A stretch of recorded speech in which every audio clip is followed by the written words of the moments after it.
You open your banking app and see the paycheck hit. For a second, everything feels okay. Then the week starts moving.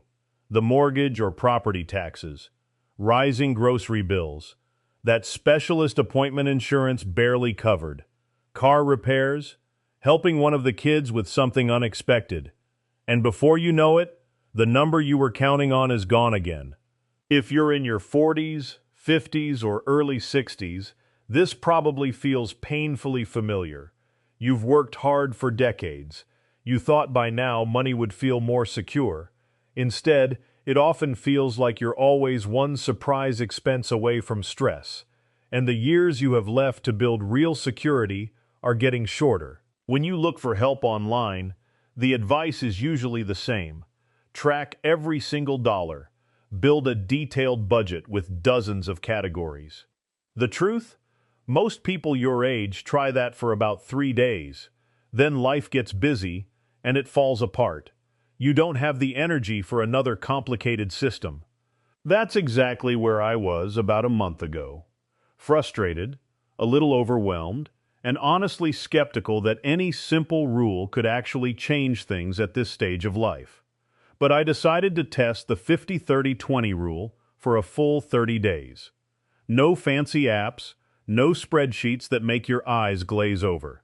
Just 3 clear buckets. Before we dive deeper, let us know in the comments where you're watching from. We'd love to hear from you. And don't forget to hit that subscribe button so you never miss any of our upcoming videos.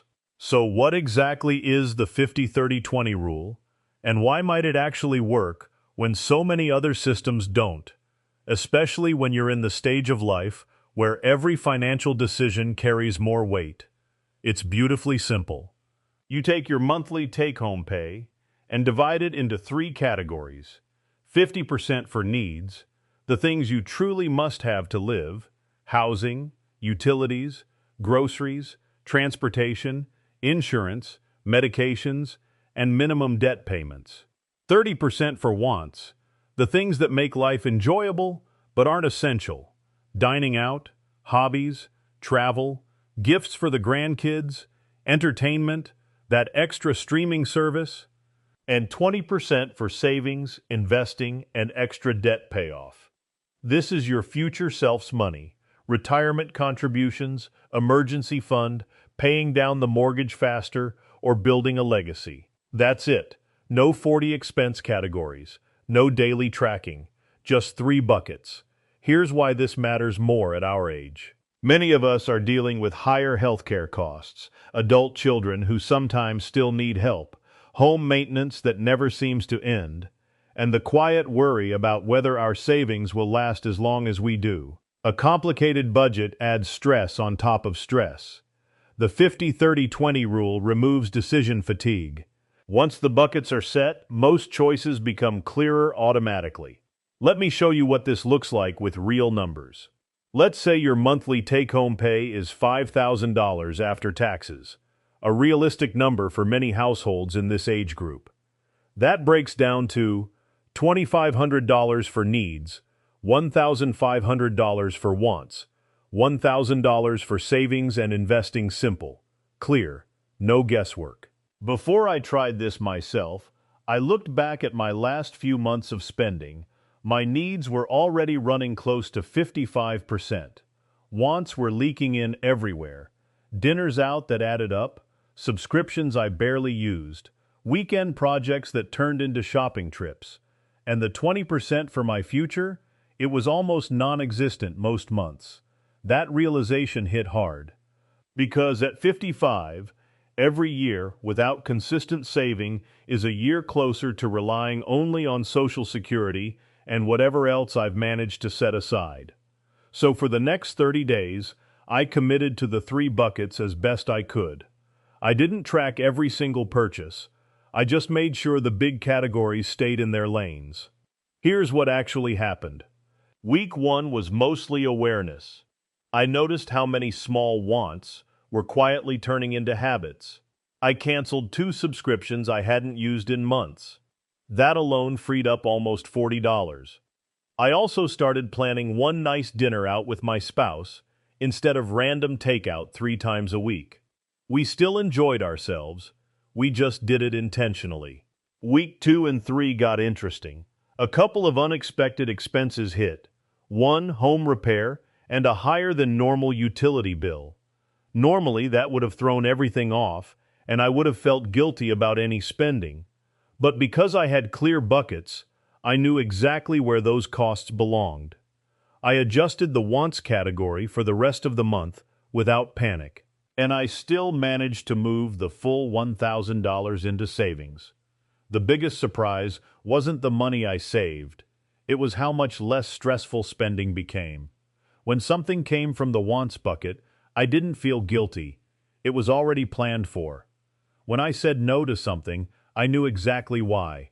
Not because I was being strict, but because I had already decided what mattered most that month. Now, you might be thinking, that's fine if your needs are under 50%. What if housing, healthcare, or supporting family already takes 60% or more? That's a very real situation for a lot of people in our age group, especially in higher cost areas. The 50-30-20 rule isn't meant to be perfect. It's a guideline. If your needs are higher, try adjusting to 60-20-20 or even 65-15-20 for a season. The goal is progress and clarity, not perfection. Even a small shift in the right direction creates momentum. Some people in expensive cities downsize housing over time or find ways to increase income slightly. Others simply become more intentional with the remaining money. The structure still helps. But here's where the rule becomes truly powerful. The 20% going toward your future. Let's go back to that $5,000 monthly example. Saving and investing $1,000 every month adds up to $12,000 a year. If you invest that consistently and earn a realistic average return of around 7 to 8%, which is what many diversified index funds have delivered over long periods, here's what happens. After 15 years, that $1,000 a month grows to roughly $317,000 to $346,000. That's not lottery money.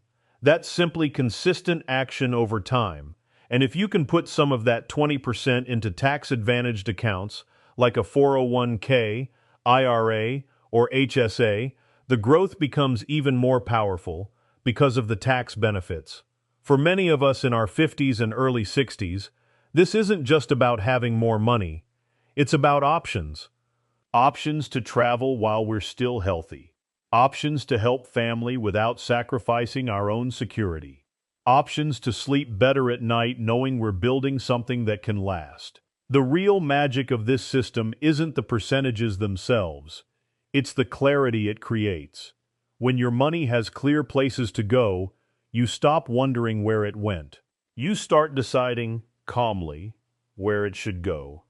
After 30 days, 3 things changed for me. First, I became far more aware without feeling exhausted. Second, saving money started to feel automatic instead of like a constant battle. And third, and this might be the most valuable part, financial decisions felt less stressful. That peace of mind is worth more than any single number on a spreadsheet.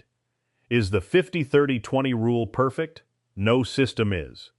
But it's dramatically better than having no clear structure at all. And for people in our stage of life, reducing financial stress isn't just nice.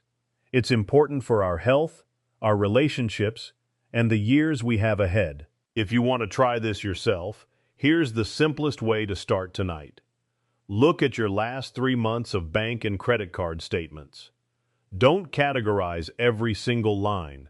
Just get a rough sense of your needs versus wants. Then pick your next month's income and decide the 3 bucket amounts in advance. You can even ask your bank about buckets or savings goals. Many now let you label money inside one account without opening multiple ones. Give it 30 days. You might be surprised by what you discover about your own money and about how much lighter it can feel when you finally give it some simple structure. If this experiment resonated with you, I'd love to hear your story. Drop a comment and tell me, what's one expense that keeps sneaking from your wants bucket into your needs bucket lately. I read every comment, and your experiences help shape future videos. If you found this helpful, hit that subscribe button and the bell so you never miss the next one. In upcoming videos, I'll show you the exact simple setup I use inside my bank account to make these 3 buckets almost automatic, plus how to handle healthcare costs and helping adult children without derailing your own plan. Thank you for spending this time with me. Your future self is already thanking you for taking one small, clear step today.